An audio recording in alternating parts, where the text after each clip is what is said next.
La nécessité de la création d'un tribunal financier. Vous le savez tous très bien. Lors de son premier mot, le ministre d'État en charge de la justice a exprimé cette volonté de pouvoir créer un tribunal financier dans le seul but de traquer tous les détracteurs, de traquer tous les fossoyeurs de l'économie en République démocratique du Congo. Nous allons essayer d'analyser ces thématiques avec un expert. Lui, c'est un juriste et aussi avocat. Éric Moutachi, bienvenue. Merci beaucoup, monsieur le journaliste. Voilà. Je suis un peu grippé. Voilà, effectivement, c'est la saison. Aujourd'hui, tous les détourneurs n'auront plus un sommet tranquille.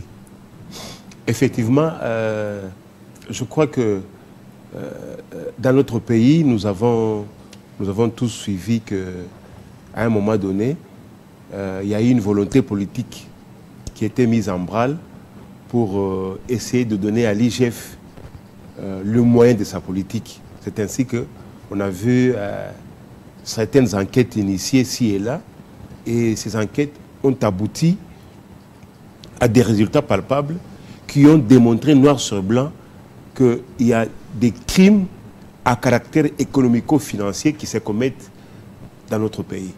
Mais là où le bas blesse, c'est lorsque ces crimes sont transférés de qui de droit, c'est-à-dire au parquet, après instruction, ces crimes sont fixés devant les cours des tribunaux.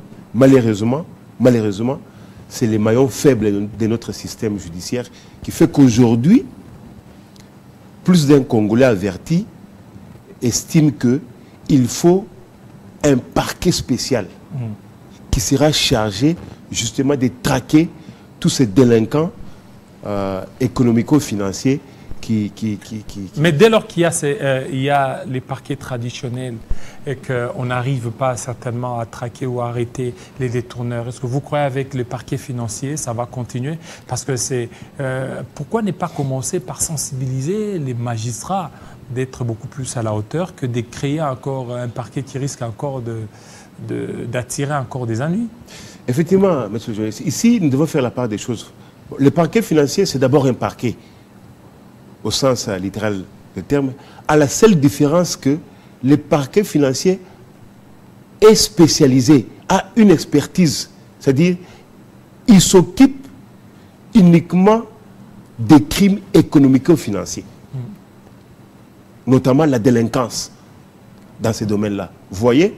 Or, les magistrats traditionnels qui sont au parquet des droits communs, ils n'ont pas l'expertise de la matière économico-financière. Vous comprenez? Donc, il faut des magistrats bien formés. Je peux vous donner l'exemple de la France. En France, il y a un parquet national financier. Ces magistrats sont formés pendant 31 mois en matière économico-financière. Mais chez nous, il n'y a même pas de séminaire de mise à niveau ou de remise à niveau. Il n'y a même pas de séminaire de formation de ces magistrats. Voilà la difficulté. Comment voulez-vous, au niveau de l'IGF, ils ont l'expertise, non? Après enquête, ils arrivent à réunir les éléments des preuves pour montrer que X a détourné l'argent. Mais ce dossier est transféré au parquet. Mais au parquet, après instruction, on vous dit non, il n'y a aucun élément de preuve. Et le monsieur est libéré. Vous comprenez? Et les mêmes messieurs, on fixe le dossier au tribunal. Après procès, le monsieur est acquitté. Vous comprenez? Donc il y a un problème d'expertise. C'est pourquoi nous disons il faut un parquet. À l'instar de la France, chez nous, il faut un parquet financier. Alors, il sera rattaché à quelle juridiction, à quel tribunal? Le parquet financier est généralement un parquet qui sera dans l'ordre judiciaire congolais, mais il sera un parquet qui va instruire les affaires économico-financières, plutôt les infractions à caractère économico-financier. Mais nous avons aussi réfléchi que ce parquet doit avoir un tribunal financier. Un tribunal. Pourquoi? Parce que si ce parquet, après instruction, fixe le dossier devant les cours des tribunaux traditionnels des droits communs aujourd'hui, nous allons aboutir au même résultat. Or, les mêmes causes produisant les mêmes effets, nous n'aurons que nos yeux pour pleurer. C'est pourquoi nous avons réfléchi en termes d'avoir un parquet financier et un tribunal et une cour financière. Pourquoi? Parce que, étant donné que nous avons un parquet financier qui aura un régime spécial et dont les magistrats auront un régime spécial, il va de soi qu'il y ait aussi un tribunal et un cours financier pour traiter toutes les affaires qui émanent du parquet financier. Alors là, vous serez obligé de réformer ou de revoir des dispositions en matière légale par rapport à cette matière. Effectivement, c'est pourquoi nous avons réfléchi dans notre cercle de réflexion, les cercles des juristes de l'an 2000, qui sont un peu partout. Nous avons réfléchi, qui sont un peu partout au monde. Nous avons réfléchi et nous sommes aboutis à un avant-projet de loi que nous allons proposer à l'actuel ministre. Parce que, vous savez, monsieur le journaliste, lors du dernier conseil des ministres, le président de la République a instruit le ministre de la Justice de se pencher sur la question, quant à la création d'un parquet financier. Je crois que le moment est venu pour nous de déposer notre avant-projet et de voir le ministre de la Justice et éventuellement de participer même dans la commission qui sera chargée d'élaborer l'avant-projet de loi. Voilà, c'est quoi la quintessence de cet avant-projet de loi? Pour que les gens sachent un peu, que les gens comprennent un peu le sens de votre combat. Ok. Nous partons sur un constat.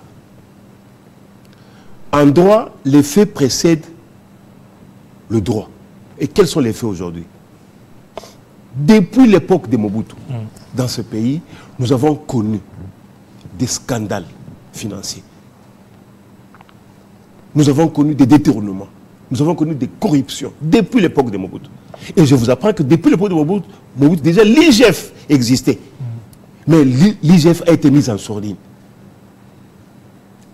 Mobutu est parti, nous sommes arrivés à l'époque de Mouzé Kabila. Mouzé Kabila, nous avons connu une tentative de lutter contre la corruption, mais c'était une tentative, donc c'était une lutte sélective. Pourquoi? Parce que c'était une lutte qui ne visait que les anciens dirigeants de l'époque de Mobutu. Mouzé est parti, nous avons connu Joseph Kabila, et là, l'IGF, qui était considéré comme étant les gendarmes financiers, a été bouclé.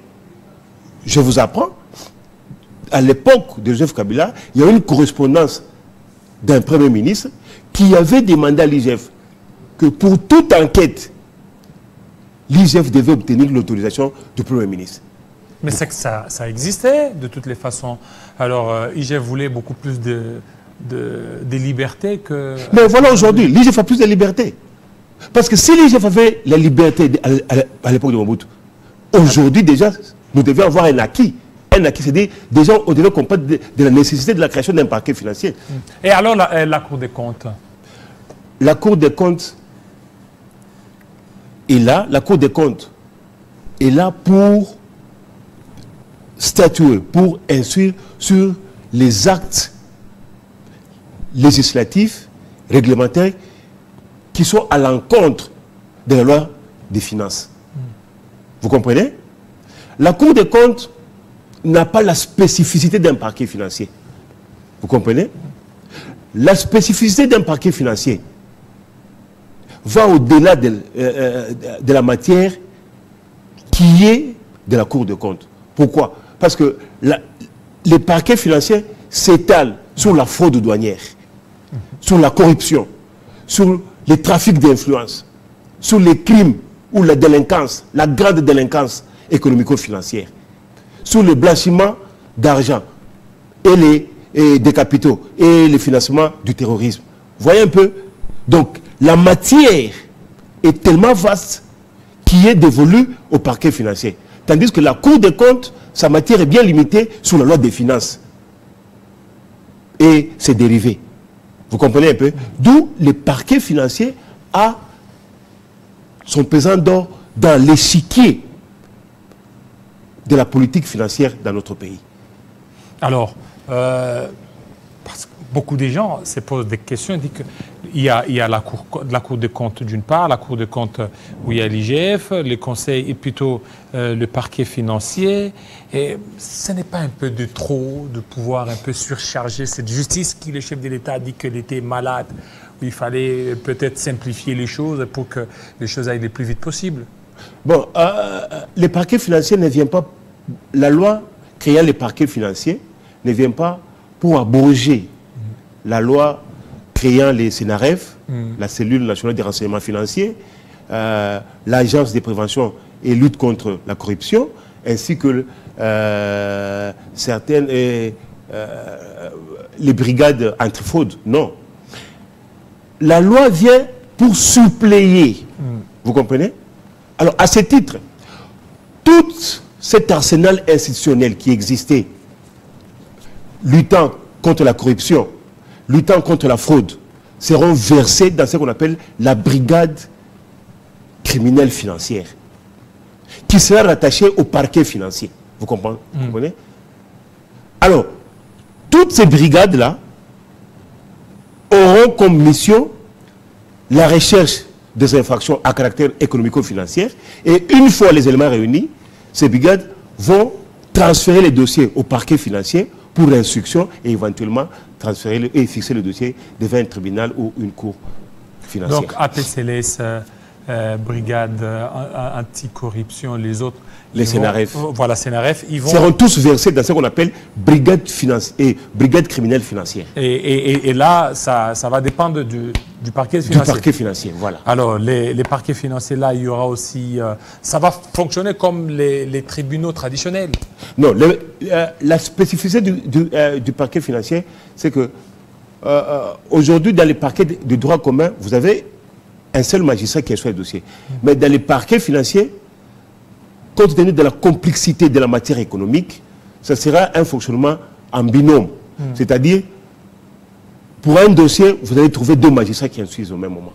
C'est pour dégager une analyse assez objective sur l'instruction. Notamment en France aussi, dans le parquet financier. Alors pour ceux qui interjettent l'appel, ils iront jusqu'au niveau de la Cour constitutionnelle? Non, c'est pourquoi nous avons dit, après le parquet financier, nous devons avoir un tribunal financier.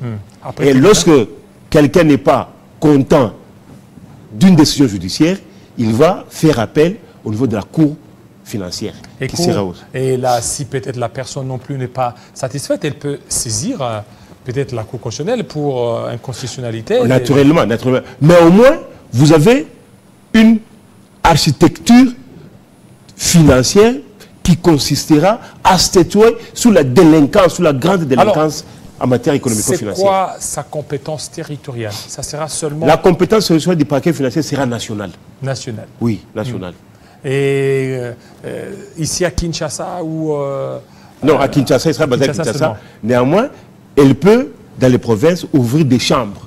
Des chambres? Oui, des chambres. Parce que ceux qui sont peut-être arrêtés pour malversation au niveau des Maïndombe... Il y aura des sections. Il y aura des sections. Oui, oui. Et une fois, alors ils seront transférés. Oui, alors, le ministre qui est là, le ministre de la Justice, le ministre d'État et garde de Sceaux, quelles sont les chances que vous donnez à l'actuel ministre? Bon, j'ai connu l'actuel ministre de la Justice avant qu'il ne soit à ses postes comme député. Et c'est là que j'ai commencé un peu à les suivre. Et c'est là qu'il va même statuer sur les parquets financiers. Alors, j'ai tenu à tout prix à les rencontrer, mais, faute d'agenda, j'étais aussi tout le temps parti.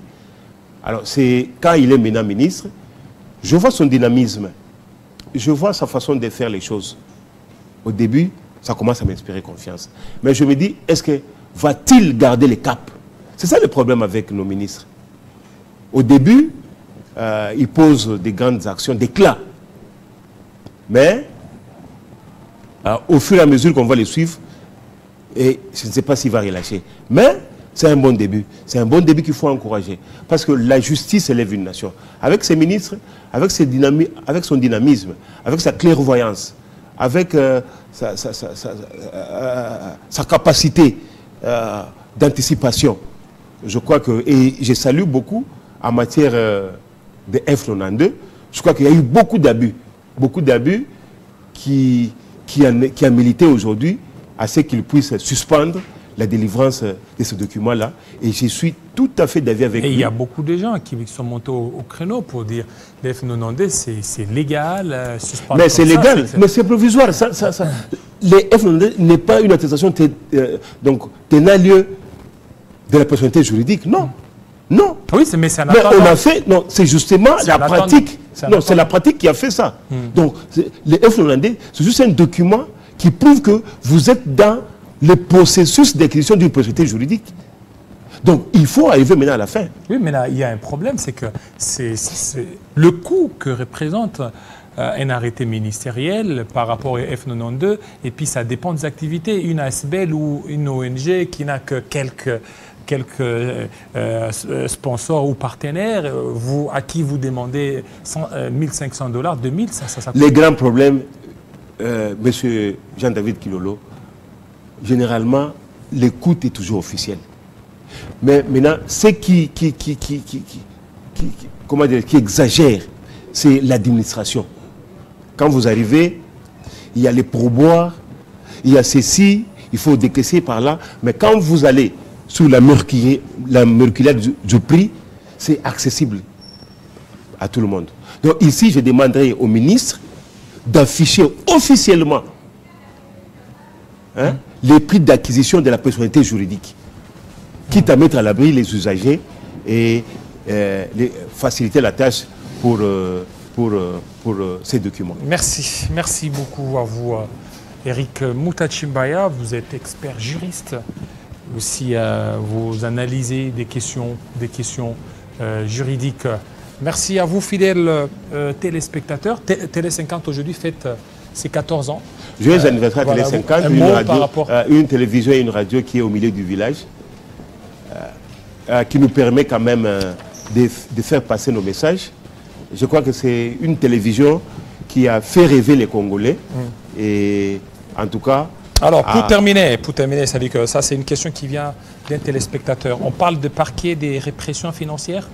C'est-à-dire que là, c'est pour réprimer... Effectivement, le parquet financier a pour rôle de poursuivre la grande délinquance en matière économico-financière. Voilà, merci. Merci beaucoup, fidèles téléspectateurs. Ça n'est fini. Tout à l'heure, la grande édition des Grâces Salambo. Il sera 20h à Katakokombe, 19h à Kinshasa. Portez-vous très bien. Télé 50 fête ses 14 ans.